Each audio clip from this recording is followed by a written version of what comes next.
It begins, not with a cry, but with the sound of fabric satin sleeves brushing stone soft as a secret withheld too long. Morning does not rise here. It hesitates behind cloud and scaffold, reluctant to stain itself with what men call justice. A single white gull circles the tower, not screaming, not descending, only watching, as if it remembers her face. No one speaks of her eyes now. They were too sharp, too knowing, too alive for the cold breath of Tudor stone. But there was once a time when men knelt in those eyes. Now, even the walls flinch from her name. The air tastes of rust and roses. Someone has scattered petals near the green, as if softness might absolve what the blade cannot. But the scent is drowned in iron and rain. Beneath the lilies, the earth remembers. It drinks the memory of queens and bleeds quietly beneath boot prints. Today, the ground is calm. That is the worst of it. No thunder, no reckoning, only the mechanical ritual of death. Polished and precise, she stands where saints and traitors have bled alike. But she does not beg. Her mouth is still, not because there is peace, but because she has already been silenced. Not by the court, nor the axe, but by the one who once touched her hair with trembling reverence. The hand that once traced her collarbone now signs her ruin. And yet, she does not curse. That would be too human, too warm. Instead, her silence curls like incense, unfurling toward a heaven that does not answer. Anne. That name once fluttered like lace through corridors, hidden in verses, pressed between lips and letters. Now it is carved in air, visible only in breath and fog. The queen who rose like a flame is now led out like a candle to be pinched. And all around her, men blink away the smoke she leaves behind. Not one dares inhale it. This is not how a love story ends. This is how an omen begins. She was born, not into legend, but into a silence that knew how to listen. From the first, Anne Boleyn was not made of the same fragile glass as other women at court. She carried in her voice a knife's edge, in her glance a flame folded upon itself, and in her presence a gravity that pulled both envy and desire into orbit. The court whispered of her as if she were a spell cast by the French sun. A woman schooled not in meekness, but in gaze and gesture, in the art of veiling thought beneath the fan's flick and the sleeve's rustle. Her fingers spoke when her lips did not, and when she did speak, it was not in the soft, wet syllables expected of a lady, but with words that turned corners and struck flint. There was no charm in her. It was something more violent, more deliberate. The way a flame dances is beautiful. Yes, but only because it consumes. And in the court of Henry VIII, it is consumption that is mistaken for love. He first saw her not as a woman, but as a rebellion dressed in velvet. Catherine was his queen, loyal and aging, her face lined with prayers and childbirth. But Anne was laughter without apology, cleverness without caution. She did not weep or swoon. She stood. Her refusal became her crown long before any coronation. She withheld herself not out of virtue, but out of vision. While Henry believed he hunted her, it was she who laid the feast. She let him ache. She let him beg. She turned courtly love into something unrecognizable, a battlefield without swords, where the only weapon was attention. The king became a poet in his own blood, scribbling sonnets between edicts and executions. And she, unreadable as moonlight, allowed him to believe it was his doing. But there is a price for being the flame, and it is the constant gathering of shadows. Anne did not rise alone. She rose on the crushed petals of rivals, on the stiff backs of courtiers who bent too far, on the breathless rumors that curled around her ankles like shackles long before any cell confined her. Women despised her. Men feared her. Priests watched her mouth for heresy. while noblemen watched it for seduction. She smiled at both, but bowed to neither. Even as she stepped over the bones of Catherine's honor, she did not blink, for to blink in court was to bleed. Anne learned early that queenship was not a reward, but a sentence wrapped in silk. And so she wore it, not as a garland, but as armor lined with silk thorns. The court itself was a breathing thing, neither man nor beast, but a thing of air and suspicion. It glittered with candlelight, but every corridor smelled faintly of sweat and secrets. Walls leaned in, tapestries remembered. Footsteps became questions. No word spoken was ever truly gone. It sank into flagstones, echoed in fireplaces, found new mouths in shadows. Courtiers glided like ghosts, bowing with wrists too limp to carry daggers, smiling with mouths too dry to kiss truthfully. Anne understood the architecture of betrayal. She knew that every mirror in court reflected not the face, but the ambition behind it. In this maze of masks, she wore hers openly sharp, jeweled and unreadable. Her chamber was a sanctuary and a snare. Beneath the painted ceiling and carved oak, she kept the scent of orris root and ink, the softness of crushed velvet, the dryness of sealed letters that carried whispers across seas. Here, she was queen and oracle, but even within these walls, her breath was watched, her laughter weighed.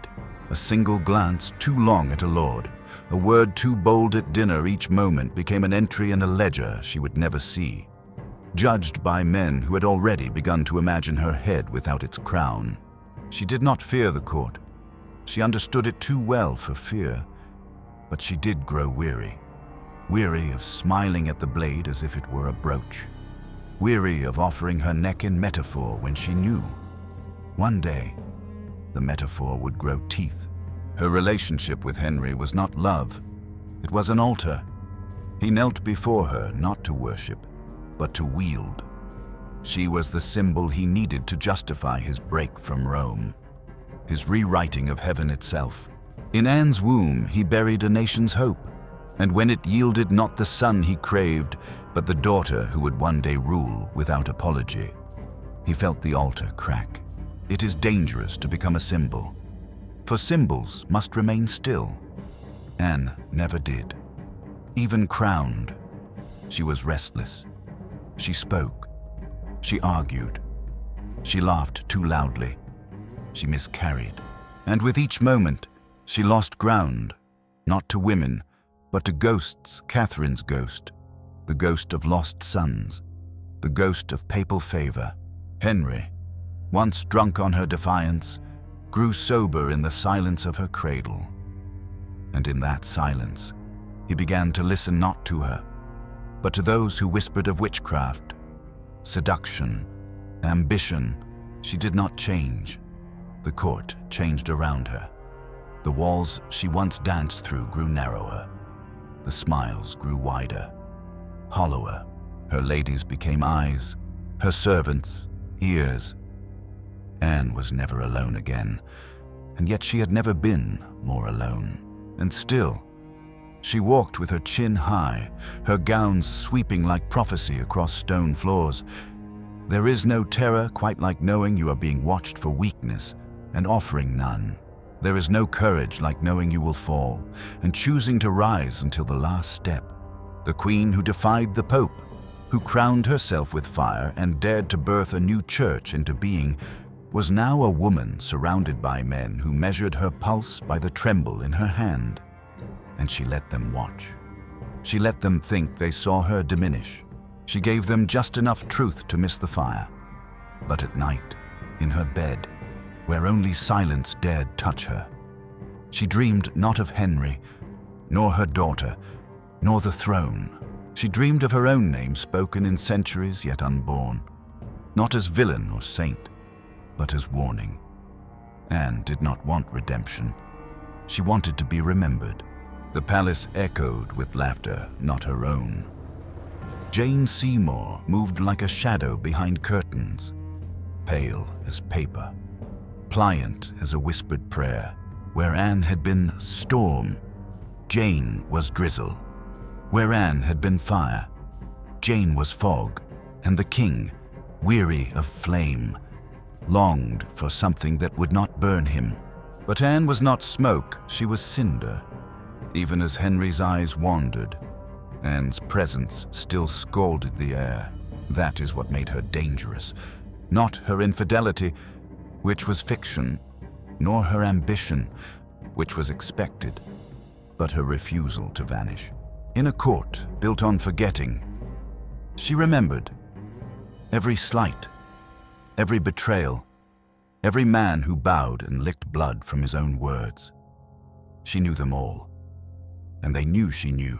The final days had not yet come, but their scent was already in the corridors, a trace of myrrh in the ink pots, a heaviness in the draperies. The Queen's smile grew thinner, not from fear, but from precision. Every word she spoke now hung longer in the air, like frost that has yet to melt. She wrote letters with hands that did not tremble. She spoke blessings to those who hated her, with a grace sharp enough to draw blood. Her daughter, the girl who would wear a crown forged from fire and steel, was kept from her. And yet Anne did not collapse. She straightened. Even as her steps echoed louder and her circle grew tighter, she remained composed, not out of pride, but out of ritual. She was preparing, not for trial, but for the mirror. And still, the bells tolled as they always did. The court danced. Feasts were held. Jane was brought forward with hands that did not know what they were complicit in. The king slept, dreamless, and Anne, the woman they could not predict, continued to breathe. That, above all, was her final rebellion. In the face of suspicion, she lived. In the court of silence, she spoke. And in a palace of ghosts, she refused to become one. The blade was not the beginning. It was only the final syllable in a sentence whispered far too long. The betrayal did not bloom in sudden fire. It festered, rotted, spread like black mold behind the gold-stitched tapestries of courtly affection. It wore gloves and kissed rings. It bowed. It smiled. In Anne's world, poison did not reside in goblets. It sat in chairs beside her. It dined with her. It helped her dress, and it spoke in low, reverent tones, the kind that only liars and executioners can perfect. The men who hunted her did not strike with daggers, but with parchment and prayer. They etched her doom with the same ink they once used to praise her beauty, her virtue, her wit. But now, every compliment was a trap retold, every memory of her brilliance repainted as a weapon. The same mouth that once called her queen now pronounced her whore. And still, she stood. They accused her of crimes born not from fact, but from fever. Brother, musician, courtier, gaze, smile, glance. It did not matter what she did. It mattered only what they could imagine she might have done if left unburned. They came for her in daylight, for shame cannot grow in shadows. She was not dragged, she walked. They gave her no time to scream, and she gave them no reason to rejoice. As she passed the corridors she once ruled, she looked not at the people, but at the walls. They alone would remember what was about to vanish. The tower opened not like a prison, but like a grave that had waited specifically for her. It did not resist her. It welcomed. The walls there were older than ambition, older than truth, and they did not flinch at another queen's breath. But Anne breathed as if her lungs belonged to someone who had already died, slow and steady, without panic. She touched the stones as she entered, not as a prisoner, but as one returning to something forgotten. The guards said nothing. The air said everything. It reeked of mildew and judgment. Inside her cell, there was no mirror. For what woman condemned needs reflection, but she saw herself clearly, nonetheless, painted in the faces of those who came to deliver news from above, messengers of doom dressed in velvet and cowardice. Cromwell was the architect, the shadow in the king's ear, the man who translated fear into law. He moved with the serenity of a butcher who has measured the animal long before sharpening his blade. He did not hate Anne. He simply saw her as a stone in the king's shoe, a threat to his plans, a flicker that must be extinguished before it spread into flame again. And so he drew a net of silence, draped it over her world, and pulled. Her brother George was accused of lying with her, not for truth, but because his closeness frightened them. His mind was sharp, his wit dangerous, and his loyalty fatal. They turned his love into perversion, his intelligence into treason. Mark Smeaton, the musician who once laced court air with melody, was broken with promise and pain. They crushed his hands so he could not play, and then made him sign a confession with what remained. He was no noble, and so his suffering did not require poetry. They brought the charges in whispers first, then thunder, adultery, incest, treason. Each word a noose looped in velvet. Anne did not flinch. She listened. She nodded. She asked for nothing but truth, and they gave her spectacle. Her trial was not a proceeding. It was a play, rehearsed, directed, performed for an audience that had already closed their ears. The peers who sat in judgment were not impartial men. They were courtiers with debts, soldiers with ambitions, relics with grudges. She looked upon them not as judges, but as men too afraid of being next. She held her spine as if the crown still rested upon it. Her voice did not tremble. She spoke of her innocence not with pleas but with precision. She did not defend herself.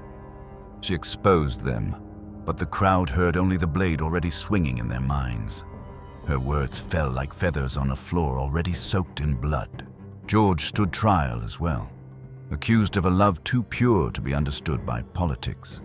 He read aloud the king's own letters in court, burning the illusion of royal sanctity with each phrase. For that alone, he signed his own death.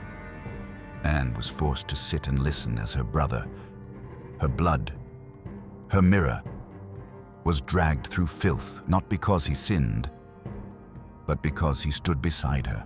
In Tudor court, loyalty was more dangerous than lust, and when he was condemned, she did not cry. She swallowed the grief like a queen swallows poison without reaction, without permission. To grieve was to grant victory. The others, Norris, Weston, Brereton, they fell with her, caught in a web spun not from truth but necessity. The court demanded closure, and closure required bodies. These men, once knights and companions, were now scaffolds upon which Anne's demise could be hoisted. Their deaths would mean her guilt, their silence, her condemnation. One by one, they were condemned.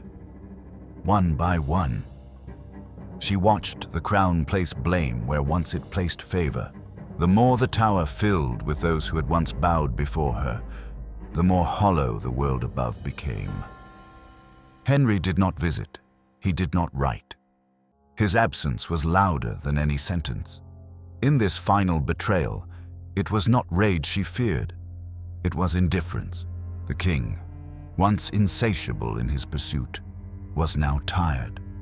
Tired of scandal, tired of noise, tired of the woman who refused to become silent. He turned toward Jane, toward stillness, toward a future that asked nothing of him but a fertile womb.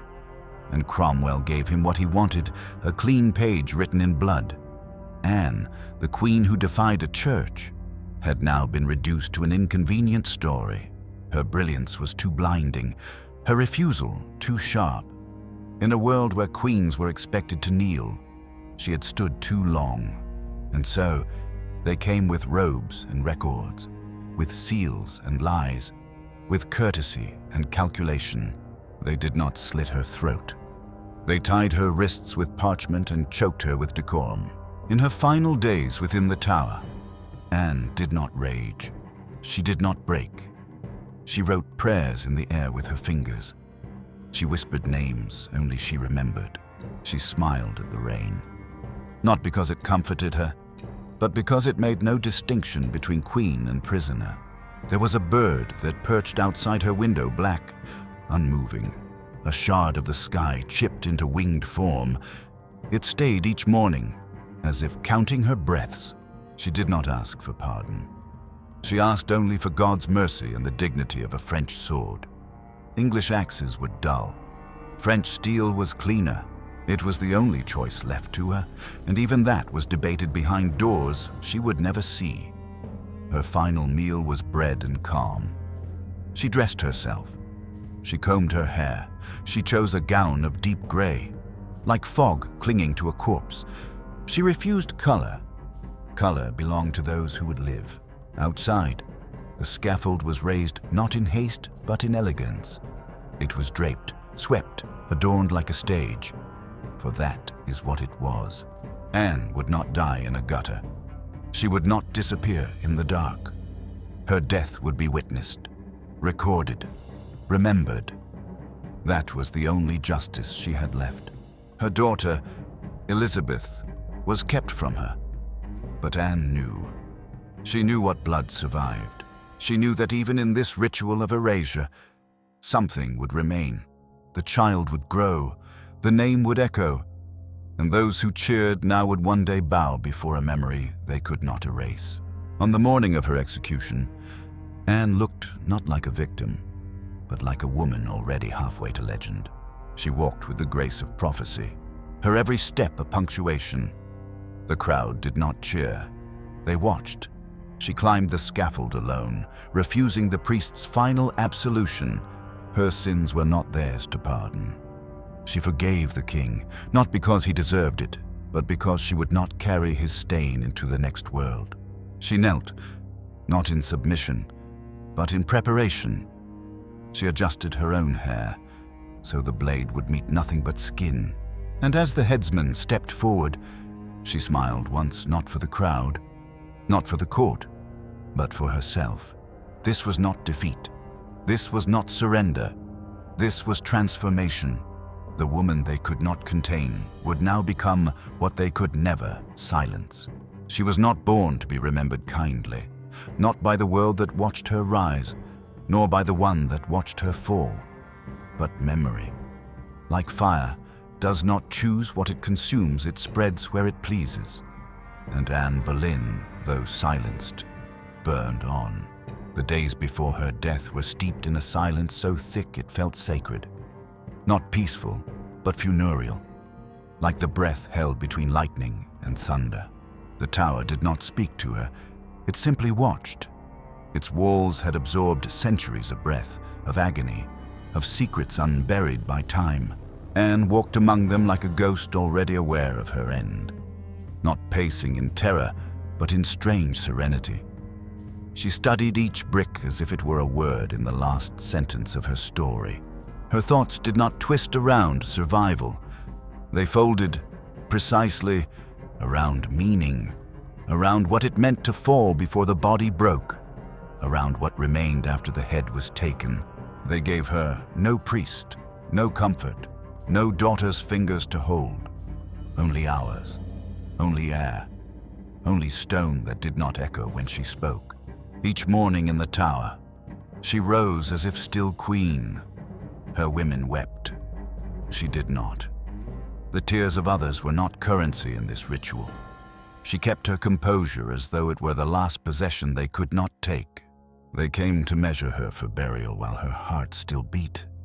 They asked for the gown she would die in. She gave it. They asked for calm.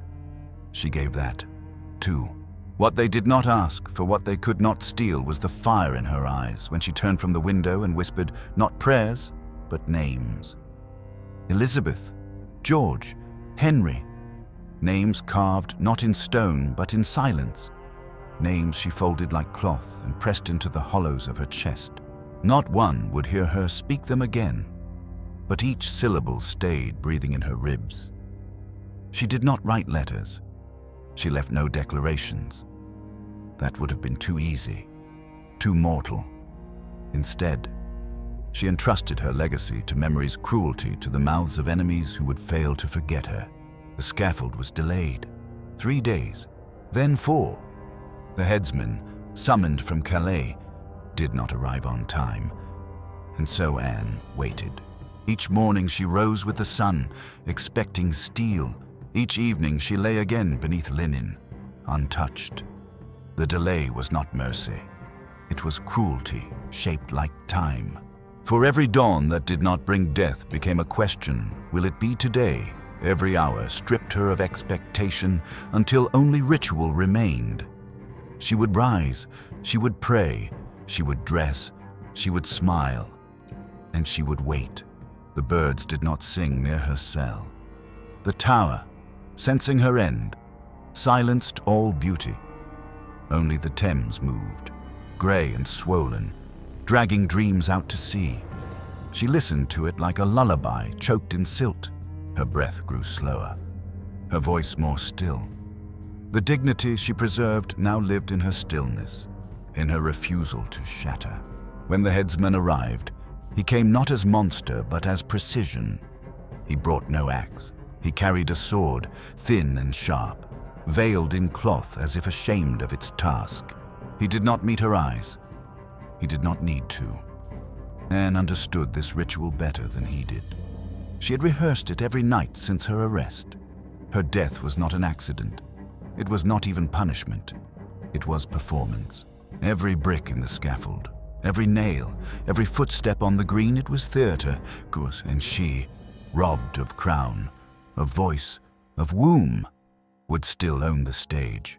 The morning of May 19th, she dressed in a gown of ash-grey silk, modest but deliberate. She pinned her hair beneath a linen coif, wrapped tightly to bare the neck. Her final statement was not spoken, but worn. She stepped into her fate not like a prisoner, but like a queen reclaiming her image. Not one tremor escaped her limbs. Not one syllable fell out of place. They gathered, not to mourn, but to observe. Courtiers, guards, merchants, boys. Some crossed themselves, some did not. Some looked away, most watched. Henry did not attend. His absence was the only honesty he had left to give. But Anne did not look for him. She looked past all of them, past the sky, past the trees, into something none of them could see. They tied her dress at the waist so it would not flutter. They handed her a blindfold. She refused it. Instead, she asked only that they not strike until she gave the signal. She stepped forward. She knelt. She tucked her skirts beneath her knees. She arranged her arms, palms up, as if in prayer, but it was not prayer. It was defiance, shaped like surrender. And then, in the cold air, she whispered softly, "To Jesus Christ I commend my soul." Her words did not tremble. The sword swung before breath could catch it. There was no cry, no moan, just a sound like silk tearing. And then the queen was no more. They carried her body in pieces, her head placed in a straw-filled basket, her torso wrapped in linen like spoiled treasure. There was no coffin, no monument, only a narrow chest used for storing bows, into which her remains were shoved and buried under stone. No name was carved, no epitaph scratched. Her body was planted beneath the chapel floor like a secret no one wished to recall, and yet the earth remembered. It always does. It keeps score when men forget. It whispered her name long after the court fell silent.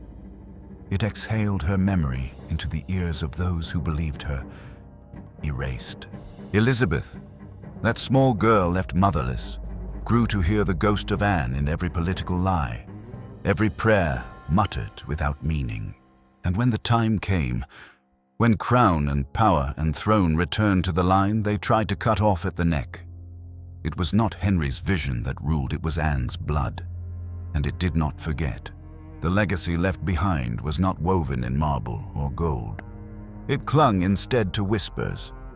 They said she had 6 fingers. They said she was a witch. They said her heart turned to flame in the hands of men. But the lies revealed more than the truth could. Why do they lie about her body? Because they could not kill her soul. Why do they distort her voice? Because it echoed too loudly in corridors, meant only for men. Anne Boleyn became what no queen before her dared to be: dangerous without apology, intelligent without submission, beloved without permission. And for that, she was carved out of time and then placed back into it as legend.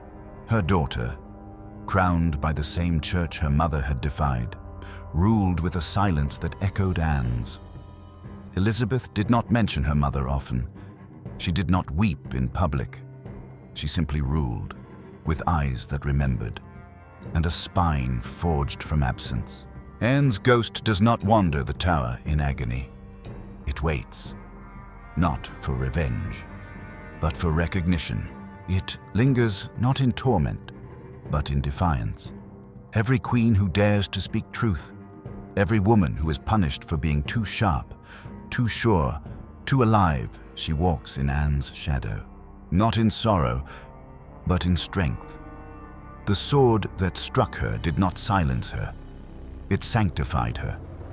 She became myth not because she was perfect, but because she was impossible to bury. And now, centuries later, when the wind rustles through the green outside the tower, it does not carry the names of her accusers. It whispers hers, not in pity, not in prayer, but in awe. In the end, they took her body, but they could not take her flame. The stone where she fell is cold still. No plaque, no wreath, no truth. Only the weight of silence pressed into limestone, where once a neck knelt in the hush between breath and sword. Anne Boleyn left no shrine, no saint's bones to kiss, no relic for the pious to guard. What she left was worse. A question that does not fade. A mirror held too long to power's face. In every flicker of a candle inside the tower, her eyes return, not pleading, not broken, but waiting for memory, for reckoning, for nothing at all. They erased her with clean hands, and yet the stain remains. The men who condemned her are dust now, their titles hollow, their names unmourned. But hers returns like a tide that refuses to forget the shore it once devoured. Anne is not a warning. She is not a martyr. She is not vengeance. She is the silence before the blade, the breath that does not flinch, the gaze that does not bow. Some say her ghost walks the tower still, head tucked beneath one arm, searching for justice, but that is a story for the living. The truth is colder. She does not haunt. She watches, not as spirit, as symbol, as the breathless echo of a name once whispered in lust, then screamed in ruin, then buried in stone. The queen they tried to silence is not quiet. She is everywhere you fear a woman who remembers. And if you listen, truly listen beneath the pageantry, the bloodlines, the dust of empire, you may still hear it. A breath, a blade, a name. Anne.